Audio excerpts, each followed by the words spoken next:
I love YouTube. Kinda. It's a boundless source for information and entertainment. You can find mostly anything you could ever want to see on here. Anything from sketch comedy to high-quality documentaries to garbage React content.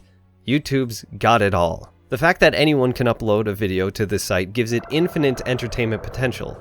Sure, 99% of it is trash, but the 1% that's good is enough to keep you thoroughly entertained forever. This is so going on YouTube. 1% of infinity is still infinity after all. It's no wonder why people spend their entire lives trapped in its clutches when there are so many rabbit holes to get sucked down. This abundance of content is great for consumers of internet media, me included. But it is an enormous competitive hurdle for creators, especially small ones, like me. It's a double-edged sword. I graduated from an accredited university with a bachelor's degree in chemical engineering and have worked in the engineering field, a field that is known to be very competitive. But this is an entirely different level. I'm not just competing with a dozen other people, I'm competing with the entire world. I don't know if you've seen how many creators are on YouTube, but it's like at least 100, maybe even more. And I'm not striving to be the #1 YouTuber. In fact, I almost vomited trying to say that. I just want to reach more people with my videos. I don't want to be famous, but the dream is to be able to support myself on my content alone, which requires a pretty sizable following, so maybe a teensy bit famous would be nice. However, that following is pretty hard to build when the algorithm hates you. Many a creator has complained about the dreaded algorithm, and for good reason. It is a tool put in place by YouTube that determines whether your content is fit for monetization and promotion. It makes sense that YouTube would do this because it would be impossible to manually comb through every video that is uploaded to the site every day. But the problem that everyone complains about with the algorithm is that no one truly understands what it's looking for. The biggest issue with the algorithm is that it's invisible. It's not publicly available. No one knows what the algorithm deems appropriate for advertising or not. We can only speculate and use empirical data to try to determine its desires. You could upload a video that is cleared for monetization and is well promoted by YouTube without any qualms. Then your next video could focus on a very similar subject matter, have a similar script, be the same length, etc., and it will be demonetized without any kind of promotion for an unknown and probably arbitrary reason. Granted, my videos aren't monetized because I'm not large enough for YouTube Senpai to notice me, so I'm being fucked by the promotion part. To have a video promoted means YouTube will suggest it to more viewers that may not know who you are.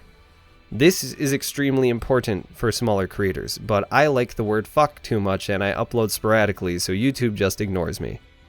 It also doesn't help that the algorithm keeps changing, which is always for the worse because its focus is set on advertisers. This means it's going to continue to encourage frequent, long content because it maximizes the amount of ads YouTube can run on your channel, but this is something I just don't do. Except on my secondary channel, Jimberly Toonster. Check it out, I hope you like The Binding of Isaac! This is where the creative pressure comes in. The videos I make for this channel are things that I've never seen before, whether that be a video on an obscure game, a unique take on some popular media product, or just a random thought I had. I make videos I want to see. If someone else has already covered something and made the points I want to make, I'm not going to create a video on that topic. I'll just direct people to that person's video.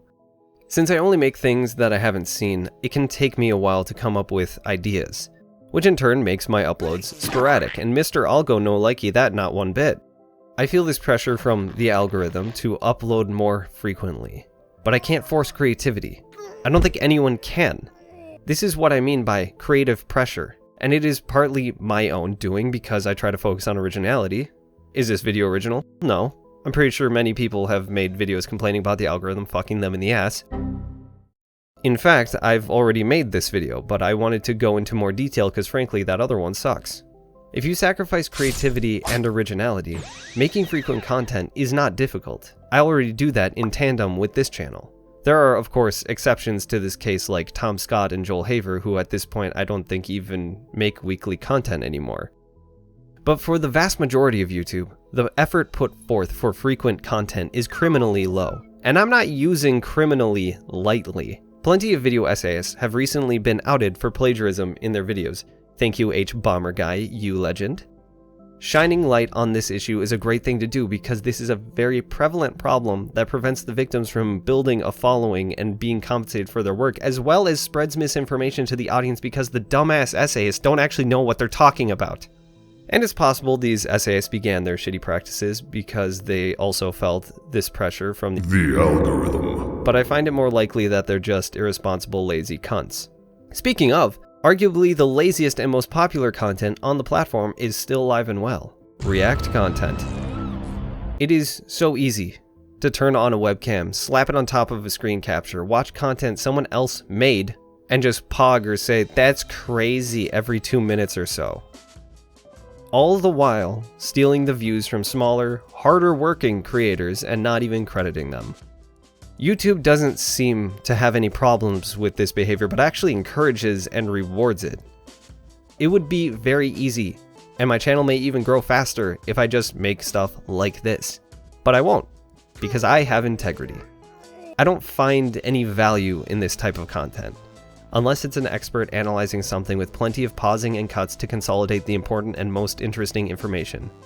Not just a person playing a video in its entirety while staring at a screen, slack-jawed. This creative pressure is something I think I'll always feel. It's not necessarily YouTube's fault, though it definitely is exacerbating the issue. Maybe it's my drive to create and pride in my individuality that is making me feel this way. Maybe it's a mental illness. Either way, I'm going to keep creating. There will be times where videos take a while to make, and my uploads will be sporadic. But maybe someday, I'll be able to do this for a living, and maybe then will I post on a schedule. Thank you for watching, thank you for subscribing, and thank you for sticking with me. YouTube is incredible in many ways, and it's shitty in even more. But I love YouTube. It just fucking hates me. Peace.